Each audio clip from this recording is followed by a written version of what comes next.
Dear students, class 12th की math subject में exercise 8.6 से स्टार्ट करते हैं बच्चों।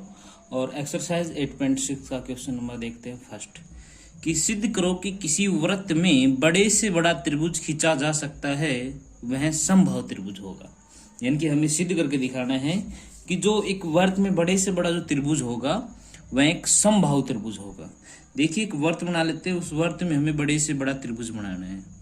तो बच्चों एक वृत्त की रचना कर लेता हूं मैं इसके अंदर। देखिए बच्चों, ये मैंने एक वृत्त बना लिया है जिसका केंद्र बिंदु है O।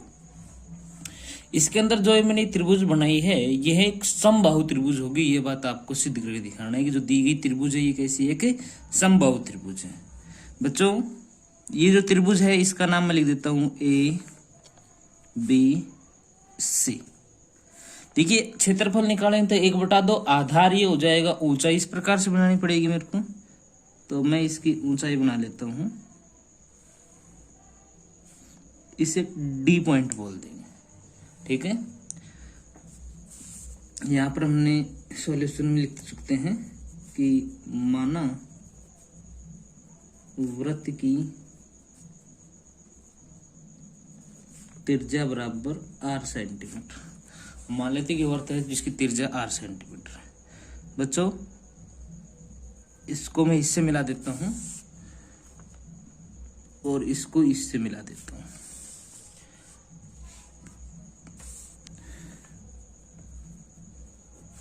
माना कोण कितने का है, थीटा का है। यानी कि ये वाला जो कोण बन रहा है ये पूरा कितने का बन रहा है, थीटा का बन रहा है। तो बच्चों आपको पता होना चाहिए ये थीटा का है। तो हमने एक 10वीं क्लास में में पढ़ते हैं कि किसी कोर्स के द्वारा सेंटर पर जितना, इनकी बाकी पार्ट पर जितना कोण बनता है उसका डबल कहां पर बनता है, सेंटर पे। तो ये वाला कितना हो जाएगा, 2 थीटा हो जाएगा। और 2 थीटा में से ये थीटा वाला इधर होगा और थीटा इधर होगा, ठीक है।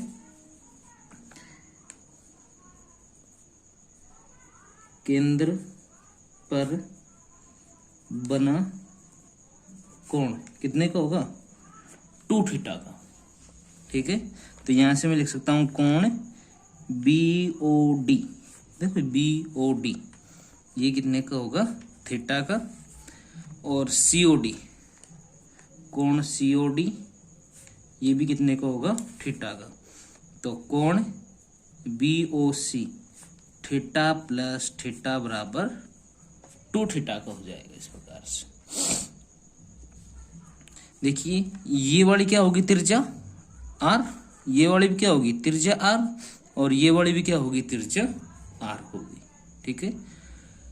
इसी प्रकार से देखिए अब इसके अंदर हम जो त्रिभुज का क्षेत्रफल निकालेंगे वो अब हम इस त्रिभुज में काम करते हैं। कौन सी में, त्रिभुज BOD में, BOD में। देखिए BOD में हम क्या काम करते हैं, देखिए BOD त्रिभुज किस प्रकार से है, ये है आपकी, ये O है, ये B है, ये आपका D है, ये वाला R है जो कि क्या होगा, कर्ण, ये लंब होगा और ये वाला आधार होगा। तो यहां से मैं क्या निकालता हूं, साइन थीटा। और साइन थीटा क्या होता है, आधार बटे कर्ण। तो साइन थीटा बराबर, देखिए थीटा यहां पर दे रखा है आपको, तो ये किसका काम करेगा, सॉरी ये आपका आधार का काम करेगा, क्योंकि थीटा यहां पर बना हुआ है। तो ये आधार होगा और ये वाला क्या होगा, लंब होगा। तो साइन थीटा का फॉर्मूला होता है आधार बटे कर्ण। तो आधार क्या होगा इसका, OD अपॉन कर्ण। देखिए जो साइन थीटा होता है वो होता है अपना लंब बटे कर्ण, लंब बटे कर्ण।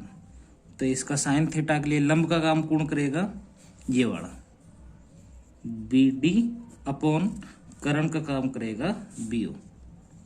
तो sine theta equal to BD upon BO कितने का है, R का।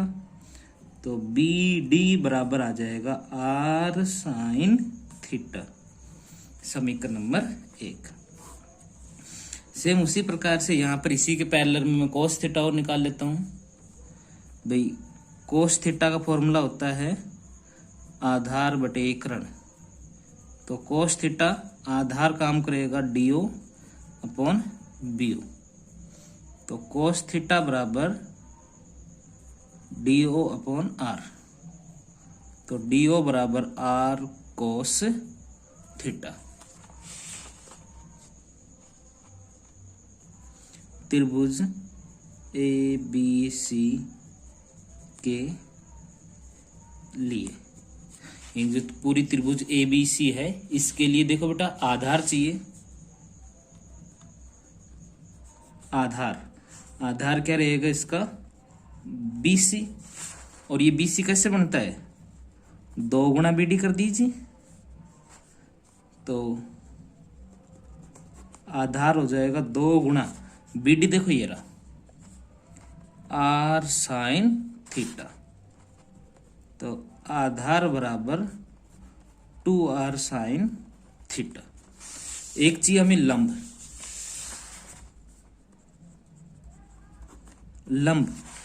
लंब क्या रहेगा, देखो ये पूरा लंब है ए से लेकर डी तक, AD। तो AD, और ये AD कैसे बनता है, AO प्लस OD से, इनकी AO प्लस OD। AO देखो AO क्या है, अपनी त्रिज्या है, और OD अपने निकाल रखा है पहले से ही, OD बोल दिया, DO बोल दीजिए। तो R प्लस ये कितना है, R कोस थीटा। तो R कॉमन निकाल लूं तो बच जाएगा 1 प्लस कोस थीटा, इनकी आ गया 1 प्लस कोस थीटा। अब निकाल देते हैं त्रिभुज ABC का क्षेत्रफल। क्या होता है बच्चों, 1/2 आधार गुणा लंब, जिसे हम क्या बोलते हैं, ऊंचाई। 1/2 गुणा आधार इसका 2R साइन थीटा इंटू लंब R into 1 plus cos theta.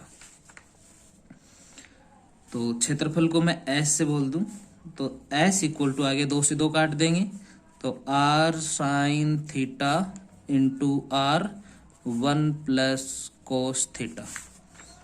S equal to R square sine theta और 1 plus cos theta.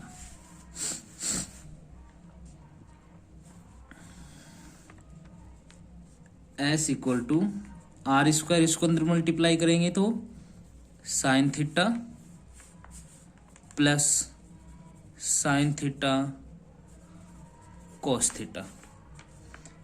S equal to R square sine theta plus sine theta cos theta, 2 से गुणा कर दे, 2 से भाग कर दे। तो S बराबर R square sine theta plus 1/2 और 2 sine theta cos theta. S बराबर R square sine theta plus 1/2 sine 2 theta. ठीक है, ये अपना हो गया इसका क्षेत्रफल। इसे हम बोल देते हैं समीकरण नंबर 1। थीटा के सापेक्ष अवकलन करने पर ds upon d theta equal to R square constant है, साइन थीटा का करेंगे तो आ जाएगा cos theta plus 1/2 sine theta का कोस 2 थीटा इंटू 2 थीटा का 2, ds upon d theta equal to R square cos theta plus 2 से 2 cut कर दें तो cos 2 theta. Equation number 2। Theta के सापेक्ष पुनः अवकलन करने पर d2s upon d theta square equal to R square. Cos theta का होता है बच्चों माइनस का sine theta, plus cos theta का माइनस का साइन 2 थीटा और 2 थीटा का 2। d2s upon d theta square equal to R square,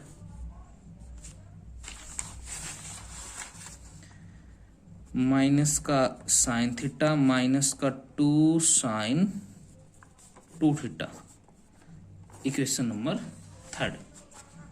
अब हमें क्या करना है, उच्चिष्ट और निम्निष्ट, उच्चिष्ट व निम्निष्ट के लिए ds अपॉन डी थीटा उसके इक्वल टू 0 पुट कर दीजिए। ये रहा, यानी कि R square cos theta plus cos 2 theta equal to 0। ये उधर जाके 0 हो जाएगा, यानी कि cos theta plus cos 2 theta equals to 0। Cos theta plus cos 2 theta का फॉर्मूला होता है 2 cos square theta minus 1 equals to 0। तो ये हो गया 2 cos square theta plus cos theta minus 1 equals to 0।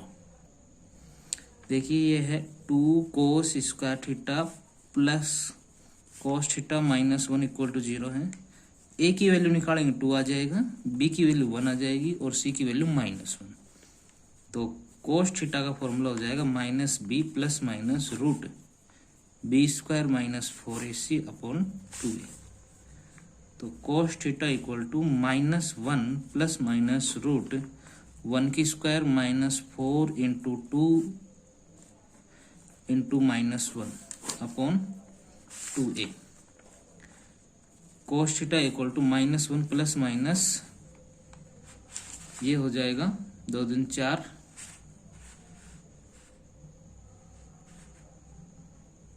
4 दूनी 8 और 1 9 बटे 2 इंटू ए की वैल्यू है 2, तो नीचे हो गया 4। Cos theta equal to minus 1 plus minus 3 बटे 4। तो cos theta equal to minus 1 plus 3 बटे 4 और cos theta equal to minus 1 minus 3 बटे 4। तो कोस थीटा इक्वल टू 3 में से गया तो 2 बटे 4, इसका मतलब 1 बटा 2। तो कोस थीटा में 1 बटा 2 और यहाँ से आ गया cos theta equal to minus 4 upon 4, यानी कि cos theta equal to minus 1। तो इसका मतलब तो हो जाएगा theta equal to pi by यानी कि 60 डिग्री और यहाँ से थीटा इक्वल टू आ जाएगा पाई। इसे हम छोड़ देंगे, यानी कि असंभव, थीटा का मान पाई होना असंभव है। तो अब हम निकालेंगे d2s upon d theta square, कहाँ पर, थीटा इक्वल टू 60 डिग्री पर। देखिए d2s upon D S square था अपना कि R square minus sine theta minus 2 sine 2 theta. तो R square minus sine 60 degree minus 2 sine 2 गुणा 60, आर स्क्वायर माइनस का अंडर रूट 3 बटा 2 माइनस 2 अंडर रूट 3 बटा 2। तो ये आ गया माइनस का 2r स्क्वायर, जो भी कैसा है लेस देन 0। अतः थीटा बराबर 60 डिग्री पर त्रिभुज का क्षेत्रफल अधिकतम है। Hence proved.